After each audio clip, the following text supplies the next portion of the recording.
तुमचं आमचं हक्काचं न्यूज चॅनल म्हणजे विश्व विशाल न्यूज चॅनल। आजच चॅनलला लाईक करा, शेअर करा आणि सबस्क्राईब करा। नमस्कार आणि स्वागत आहे आपल्या सर्वांचं विश्व विशाल न्यूजमध्ये।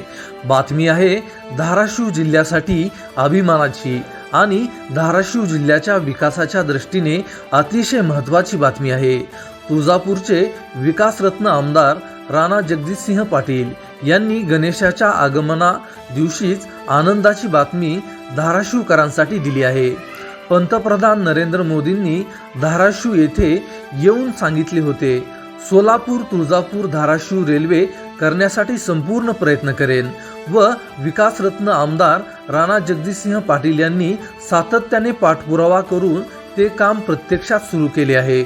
विशेष म्हणजे या रेल्वे कामाला सुरुवातीला 5 वर्षे लागणार होती, पण आमदार राणा जगजितसिंह पाटील यांनी प्रयत्न करून हे काम 22 महिन्याच्या आत पूर्ण करण्याचे उद्दिष्ट ठेवले आहे। तसेच टप्पा क्रमांक 2 आणि 3 ची कामेही लवकरच सुरू होणार आहेत अशी माहिती देखील दिली। आमदार राणा जगजितसिंह पाटील यांच्या सततच्या पाठपुराव्याला यश आले असून लवकरच आई तुळजाभवानीचा जिल्हा रेल्वेच्या राष्ट्रीय नकाशावर दिसणार आहे। नमस्कार, गणेश चतुर्थीच्या निमित्ताने आपल्या सर्वांना खूप खूप शुभेच्छा देतो।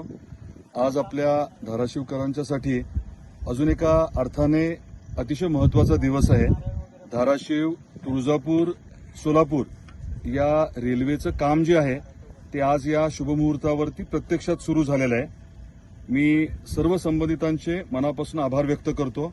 आपले आदरणीय पंतप्रधान नरेंद्र मोदी साहेबांनी हा प्रकल्प जो आहे तो अनाऊन्स केला होता आणि त्याच्या अनुषंगाने आता प्रत्यक्षात काम सुरू झालंय।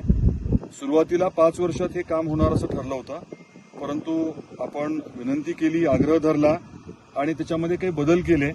आता त्याच्यामध्ये 3 टप्पे पाडलेत आणि आज जे काम झालंय सुरू झालंय ते खरं तर 2 सप्टेंबर पासून कागदोपत्री सुरू झालंय आणि 30 महिन्यामध्ये काम पूर्ण करायचंय।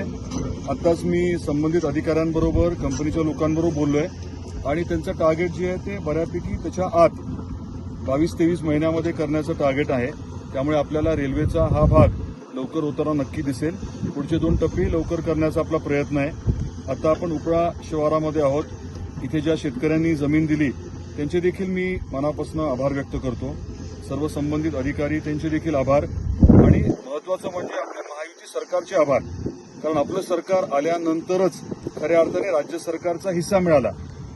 प्रकल्प 2019 मध्येच सुरू व्हायला हवं होतं, परंतु त्या 2-2.5 वर्षामध्ये ठाकरे सरकार होतं, त्यांनी एकही रुपया न दिल्यामुळे प्रकल्प थांबला होता आणि महायुतीचं सरकार आल्यानंतर देवेंद्रजी फडणवीस साहेबांनी आपल्याला या बाबतीमध्ये मदत केली। शिंदे साहेब, अजित पवार साहेब यांनी देखील आपल्याला मदत केली आणि निधी उपलब्ध करून दिला राज्य सरकारच्या हिस्स्याचा।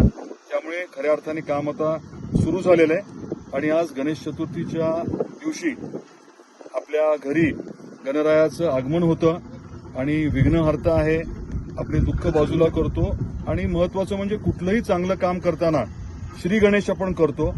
आज या अतिशय महत्त्वाच्या प्रकल्पाचा खऱ्या अर्थाने प्रत्यक्षात श्री गणेश झालेला आहे। आपल्या वडगाव सिद्धेश्वरचे गुरुजींचं नाव काय? जयंत हिंगे गुरुजींनी इथे पूजा केलेली आहे, भूमिपूजन केलं, पूजा केली, आपण वाहनांचं पूजन केलं आणि प्रत्यक्षात काम सुरू झालंय। त्यामुळे आजचा दिवस स्वाभाविकच आपल्या सर्वांसाठी खूप महत्त्वाचा आहे। आपल्या सर्वांना परत एकदा मी मनापासून शुभेच्छा देतो आणि हे काम विनाविघ्न लवकरात लवकर पूर्ण व्हावं ही गणरायाच्या चरणी आपल्या सर्वांच्या वतीने प्रार्थना करतो। धन्यवाद।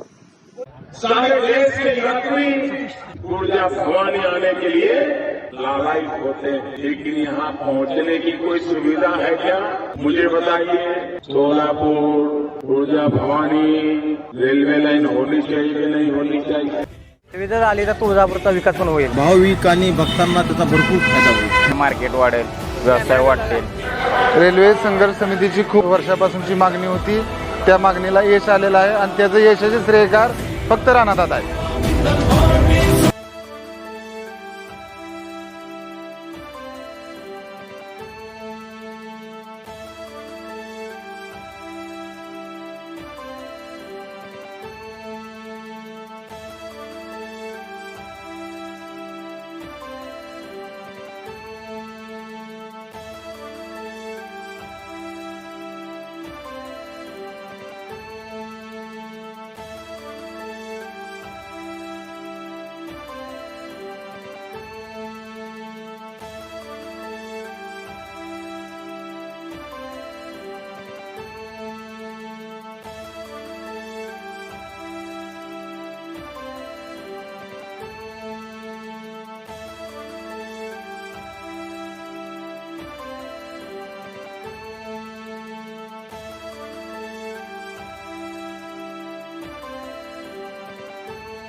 तुमचं आमचं हक्काचं न्यूज चॅनल म्हणजेच विश्व विशाल न्यूज चॅनल. आजच चॅनलला लाईक करा, शेअर करा आणि सबस्क्राईब करा.